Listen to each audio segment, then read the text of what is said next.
Let's get a little bit of reaction, some analysis, some insight from Dr. Efrat Sopher from the Ezri Center for Iran and Gulf States Research, joining us live on LBC News tonight.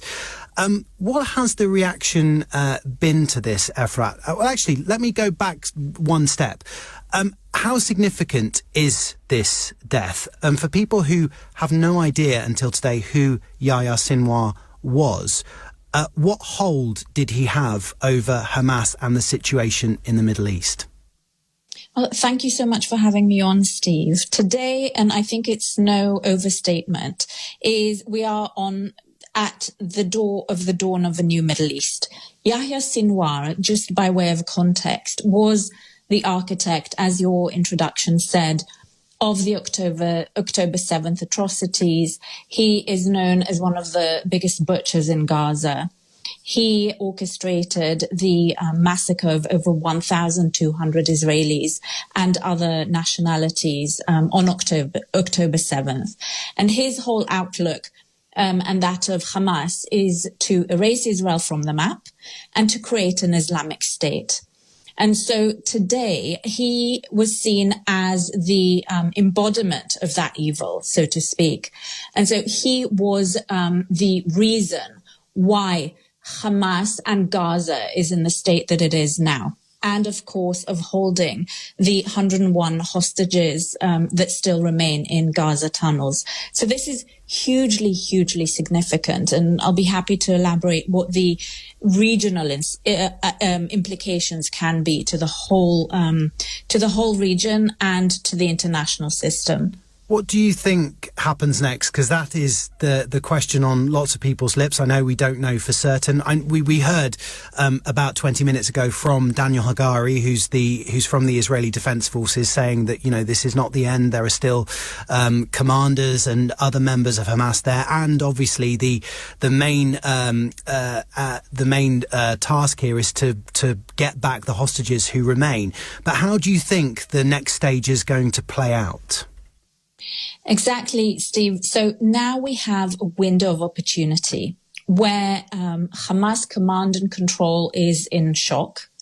We also have at the same time Iran, which is Hamas's patron, also witnessing the unraveling of its proxy network, which Hamas was part of it. We had Abbas Araghchi touring Arab states, trying to corral them into supporting Iranian malign activity. So what we're likely to see here, and now's an opportunity to, as Prime Minister Netanyahu said in his statement about an hour ago, now is the opportunity to end the war. And I understand from commentators also that Israel is open to a creative solution. Netanyahu turned directly to the hostage takers to give themselves up, and they will get there will be some arrangement. But the main priority here is to get the hostages back. And now is that opportunity, now that Hamas is weakened, to put pressure on Hamas. And this is down to both Iran and to Qatar.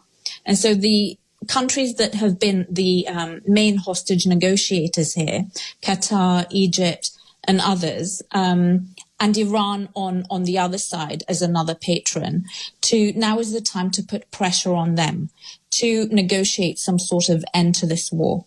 Well, I was going to say, do you think diplomacy can take the front seat, can take the steering wheel now, a diplomatic solution? I think it will be a combination.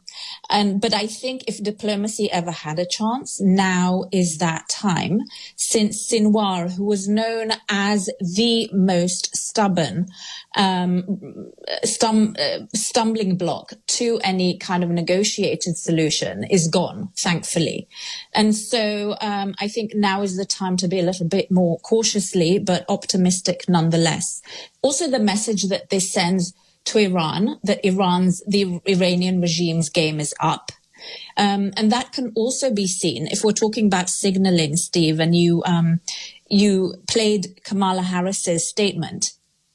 Iran sent a massive statement, which I think will also be seen in Tehran and in other capitals in the Middle East, where the US sent direct B-2 bombers to bomb military targets in Yemen to the Houthis. And that also shows that the US is firmly behind deterring Iran and its proxies. And this is important because Hamas is a part of that proxy network.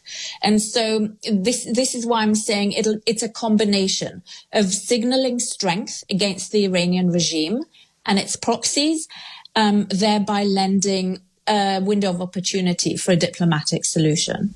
I think there will be a lot of eyes on the situation and what happens next exactly. Dr. Efrat Sopher from the Ezri Center for Iran and Gulf States Research, thank you very much for joining us on LBC News tonight.